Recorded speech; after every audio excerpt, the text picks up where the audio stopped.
NHS this year launched 2 new gambling addiction clinics to help the estimated 246,000 people in the UK who are addicted to betting.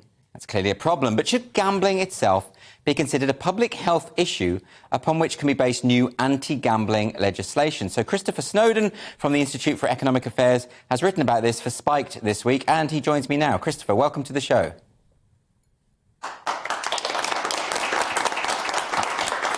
Hi, Christopher. Can you tell us what the substance of your article was about? What is your central argument here? The public health lobby, which is these days really just a rebranded version of the traditional middle-class reform movements and is basically a puritanical crusade, is desperate to get its grubby little paws into gambling. And is portraying it as a public health issue. And it's not a public health issue. It's not even a health issue. We're used to seeing these people portray smoking and obesity and drinking as public health issues. And they're not public health issues either, but at least they are health issues. I mean, they're risk factors for health problems. Genuine public health issues are things like AIDS or monkeypox or COVID-19. Smoking and drinking and eating, too much fatty food, drinking too many sugary drinks, whatever it may be. Yeah, I mean, those dietary choices may lead to obesity, which may lead to health outcomes, but they're not in themselves public health issues. And the difference is, and the distinction I would make, is that they're not contagious, basically. They are personal issues. If you get fat, you suffer consequences. You smoke, you suffer the consequences, and so on. There is no kind of what economists would call neighborhood effects associated with them. So they're not really public health issues. They're described and redefined as public health issues in order to justify government coercion. And the same is happening now with gambling.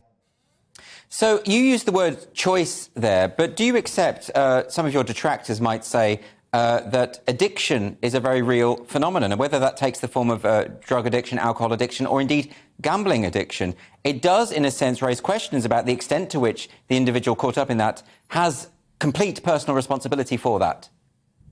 It does, absolutely. You might describe it as a constraint on personal freedom, almost. But, I mean, if you look at the case of gambling, 0.2% of gamblers are defined as problem gamblers, an incredibly small proportion. It's higher with alcohol, but even then it's like less than 5%. There isn't really such a thing as food addiction or sugar addiction, although some people would try and claim the opposite. So yeah, look, addiction is a real thing and it is an issue, but it's something that is individual. It's something that affects a fairly small minority, often a very small minority of people who partake in things like gambling or drinking. And you need to deal with those people hands-on, on an individual face-to-face basis, because they're not going to recover from their addiction without that. And the public health approach, the whole population approach, which is so popular in public health circles, says, no, you don't need to bother getting your hands dirty, dealing with people with their personal problems, their psychological problems that have led them to this place. We're just going to ban advertising for gambling. Or we're just going to, put a limit on how much people can gamble, or put a limit on the stakes. This kind of stuff, which has been proven again and again to not work in other areas, and is very unlikely to work with gambling, which is such a different area. And this is one of the problems: is you've got people who don't know anything about gambling whatsoever, whose experiences may be in tobacco control or in the temperance movement, going like, well, we've got these policies, they kind of works, but not really for these other issues. Let's just pile them onto this issue of gambling and hope it works. So you had this study came out a couple of weeks ago in which a whole host of over 100 proposals were made by people who, by their own admission, didn't really know anything about gambling.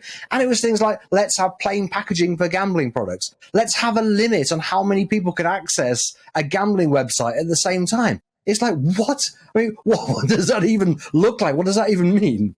So do you think, I mean, you're invoking there the sort of the temperance movement of old. Do you think that really this is less about a concern over the minority of people who have these extreme tendencies regarding these substances or these activities, and it's more about trying to stifle the fun of the majority? Yeah, I would say absolutely. Look, I mean, you've always had movements, usually historically religious movements, but not always, that have never liked, sloth and gluttony and smoking and drinking and gambling.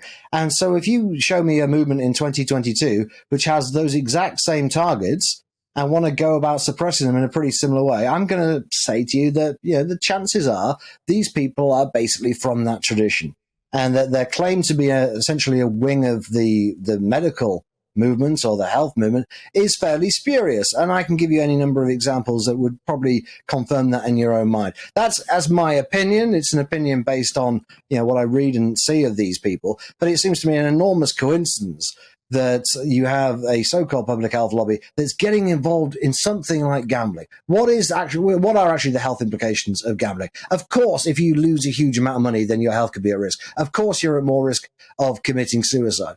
But we don't make, stockbroking a public health issue. We don't say that being a shopaholic is a public health issue. There are all sorts of ways in which you can get into trouble financially, but we don't describe them yet, at least, as being public health issues because they're not.